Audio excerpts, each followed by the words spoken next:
Class 11th physics continue करते हैं।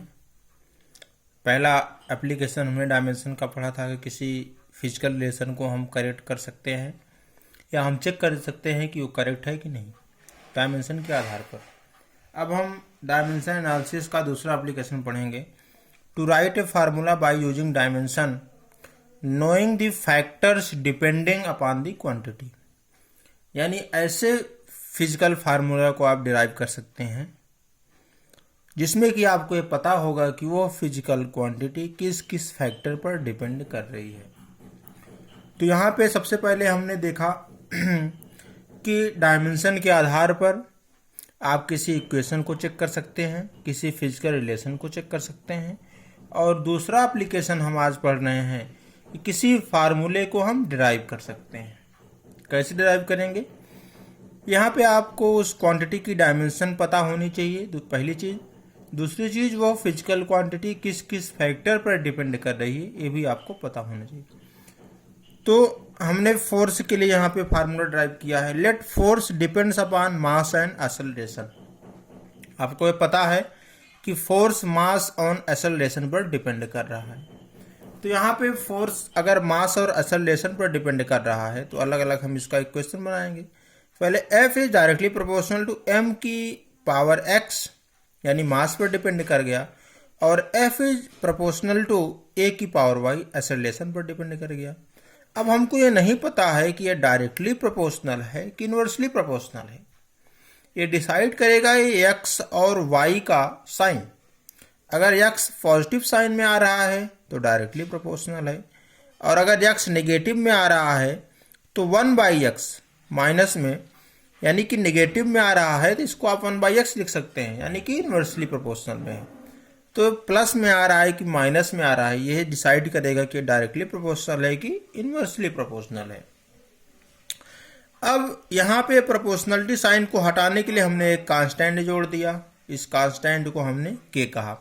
तो हमारा पूरा फार्मूला बन गया F is equal to k m की पावर x a की पावर y। अब हमें x और y का मान नहीं पता है, x और y की वैल्यू नहीं पता है कि वो मास में कैसे डिपेंड है, डायरेक्टली डिपेंड है कि इनवर्सली डिपेंड है। वो तो इसकी पावर डिसाइड करेगी ना कि डायरेक्टली डिपेंड है कि इनवर्सली डिपेंड है। तो हमारे पास क्या फार्मूला मिल गया? F is equal to k m की पावर x a की पावर y। तो F की डायमेंशन आपको पता है m LT की पावर -2, यानी m की पावर 1 l की पावर 1 t की power -2 is equal to k constant है। इसकी वैल्यू जो है डायमेंशन एनालिसिस के आधार पर हम नहीं निकाल सकते हैं, ये इसका डिसएडवांटेज है। तो k को हमने बाहर कर दिया, अलग कर दिया। तो m की पावर x और एक्सेलरेशन, m क्या है? मास है, इसका डायमेंशन कैपिटल M की पावर x पहले से लगा है। एक्सेलरेशन की डायमेंशन होती है l/t की पावर 2। तो एक्सेलरेशन की डायमेंशन l/t की पावर 2 हमने यहाँ पे रख दिया, और पूरे का पावर y, यानी l की पावर y t की पावर -2y। यहाँ पे प्लस में है ना 2, ऊपर जाएगा तो माइनस में आ जाएगा। तो हमने इसको सॉल्व कर लिया। m की पावर x l की पावर y t की पावर -2y, और फोर्स की डायमेंशन है m की पावर 1 l की पावर 1 t की पावर -2। बस, अब आपको कुछ नहीं करना है, पावर यहाँ पे कंपेयर करना है। यहाँ भी m है, यहाँ भी m है। x की वैल्यू कितनी मिल गई? 1। कंपेयर करेंगे आप, x बराबर 1। y की वैल्यू कितनी मिल गई? l की पावर y है, l की पावर 1 है, y की वैल्यू कितनी मिल गई? 1। -2y की वैल्यू -2 है, यानी -2 की वैल्यू -2 आई तो माइनस माइनस कैंसिल हो जाएगा, 2 से 2 कैंसिल हो जाएगा। y की वैल्यू यहाँ से भी 1 मिल गई। चाहे यहाँ से ले लीजिए आप y की वैल्यू 1, चाहे यहाँ से ले लीजिए y की वैल्यू 1। तो इस वैल्यू को उठा के हम फार्मूले में रखेंगे तो F is equal to k m की पावर 1, क्योंकि x का मान हमें कितना मिला है? 1, और y का पावर कितना मिला है? 1, तो a की पावर 1। तो k बराबर हम यहाँ पे 1 ले रहे हैं, तो F is equal to m into a, यानी force is equal to mass into acceleration. ये फार्मूला आपका डिराइव हो गया। इसी तरीके से हम एक फार्मूला और डिराइव करते हैं। Energy of a particle executing SHM simple harmonic motion depends upon mass, amplitude, angular velocity of particle। यानी कोई पार्टिकल है सिंपल हार्मोनिक मोशन कर रहा है, तो उसके लिए एनर्जी का क्या फार्मूला बनेगा? कब? जब वह मास पर डिपेंड कर रहा हो, एम्पलीट्यूड पर डिपेंड कर रहा हो और एंगुलर वेलोसिटी पर डिपेंड कर रहा हो। तो हमने यहाँ पे तीनों क्वांटिटी को लिख दिया। Energy is proportional to m की power x, energy is proportional to a की power y, energy is proportional to angular velocity की पावर z। यानी E is proportional to m की power x, E is proportional to a की power y, E is proportional to angular velocity omega की power z।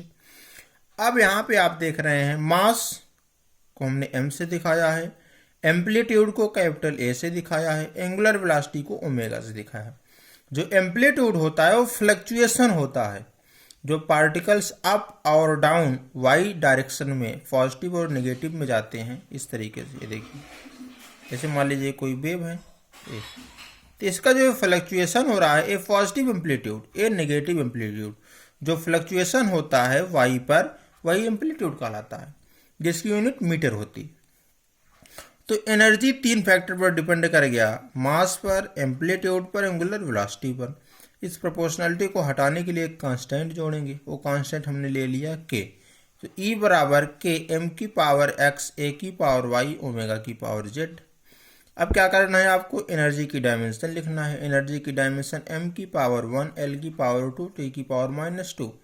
E is equal to half M V square से भी आप इसकी dimension निकाल सकते हैं। E is equal to 1/2 M V square. m यानी मास, डायमेंशन m। वेलोसिटी की डायमेंशन होती है lt की पावर -1, उसका स्क्वायर है तो l की पावर 2, t की पावर -2। एनर्जी की डायमेंशन आ गई। mgs से भी आप निकाल सकते हैं, जहां से चाहेंगे आप निकाल लेंगे। एनर्जी की जितनी भी टाइप्स हैं उनकी डायमेंशन सेम होती हैं। तो अब कंपेयर करना है आपको m की पावर x, m की पावर 1 यानी x इक्वल टू 1, l की पावर y, l की पावर 2 यानी y is equal to 2, t की पावर -z और t की पावर -2 यानी -2 is equal to -z, z बराबर 2। यानी x का मान आपको मिला 1, y का मान आपको मिला 2, z का मान मिला आपको 2। रख दीजिए उठा के इसी में।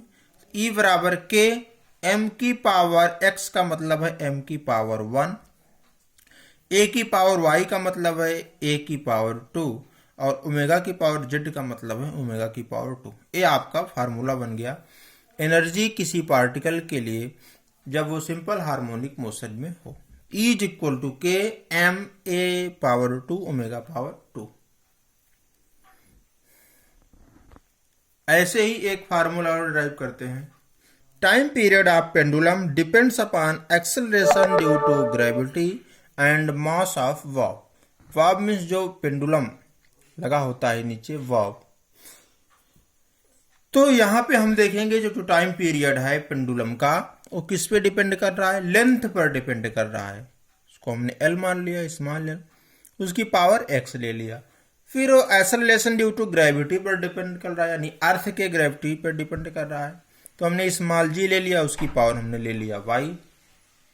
फिर टाइम पीरियड किस पे डिपेंड कर रहा है? आपका मास पर डिपेंड कर रहा है, m की पावर z। मास ऑफ बाफ, जो सर्कुलर गुटखा होता है उसी को हमने मास ऑफ बाफ कहा, यानी गोलक का जो द्रव्यमान है उसी को हम मास ऑफ बाफ कर रहे हैं, जो एक रस्सी से आप लटकाते हैं, गोलक जिसको आप कहते हैं। तो यहाँ पे प्रोपोर्शनलिटी साइन को हम हटाएंगे तो एक साथ जोड़ेंगे, तो t is equal to k l की पावर x, g की पावर y, m की पावर z। ये बन गया हमारे पास फार्मूला। अब हमें क्या लिखना है? डायमेंशन लिखना है लेफ्ट हैंड साइड की। तो यहाँ पे सिर्फ t है, t की पावर 1 है, m और l नहीं है तो हम m और l लिख लेंगे, लेकिन पावर 0 करें क्योंकि m की पावर 0, l की पावर 0 की वैल्यू होती है 1। इवन कोई भी नंबर है, कोई भी संख्या है, कोई भी अल्फ़ाबेट है, अगर उसकी पावर 0 हो गई तो उसका मान कितना होता है? 1। a की पावर 0 बराबर 1, 1000 की पावर 0 बराबर 1, 100 की पावर 0 बराबर 1। तो हमने यहाँ पे लिख लिया m की पावर 0, l की पावर 0, t की power 1 is equal to k। Small l length है जिसकी डायमेंशन कैपिटल L होगी, उसकी पावर x। ग्रेविटी है यानी कि एक्सेलरेशन ही है एक प्रकार से ग्रेविटी, जिसकी डायमेंशन होती है L/t की पावर 2 यानी LT की पावर -2, उसका होल पावर y। m आपका द्रव्यमान है जिसकी डायमेंशन होता है m, उसका पावर जेड। अब यहाँ पे इसको आप सॉल्व कर लीजिए। m की पावर 0, l की पावर 0, t की पावर 1 इक्वल टू k को हमने एलिमिनेट कर दिया। l की पावर यहाँ पे x है, l की पावर यहाँ पे y है, तो l की power x plus Y. t की पावर यहाँ पे ऊपर जाएगी तो -2y हो जाएगा, m की पावर z हो गया। अब आप कंपेयर कर लीजिए, m की पावर z, m की पावर 0, यानी z की वैल्यू कितनी मिल गई आपको? 0 मिल गई, यानी m की पावर 0 यहाँ पे हो गया। यानी कि जो टाइम पीरियड है पेंडुलम का वो मास पे डिपेंड नहीं करता है। इसका मतलब क्या हुआ? t is proportional to m की पावर 0, यानी कि 1 हो गया। दूसरा, -2y t की power -2y is equal to, यहाँ पे t की पावर 1 है, यानी -2y इज इक्वल टू 1, तो y is equal to -1/2। y के मान कितना मिल गया? -1/2, तो ये हो जाएगा 1/g अंडर रूट में। फिर x plus Y is equal to 0, तो ये क्या दिखाता है? x is equal to -y, इधर लाएंगे तो y माइनस में हो जाएगा। तो x का मान क्या है? y के माइनस में है, तो y को जब आप माइनस करेंगे तो माइनस और माइनस क्या हो जाएगा? प्लस, यानी x का मान क्या आ गया? 1/2। यानी जो l है, x का पावर अगर 1/2 है तो इसको आप अंडर रूट लिख सकते हैं, अंडर रूट l लिख दिए। फिर y का पावर क्या है? -1/2, तो t is inversely proportional to 1/√g। इन दोनों को जब आप कंबाइन करेंगे तो t is equal to k √l/g। k का मान हमको नहीं पता है यहाँ से, लेकिन k बराबर 1/2 होता है, तो यहाँ पे लिख देंगे आप t is equal to 2π √l/g। ये किसी पेंडुलम के लिए टाइम पीरियड का फार्मूला है।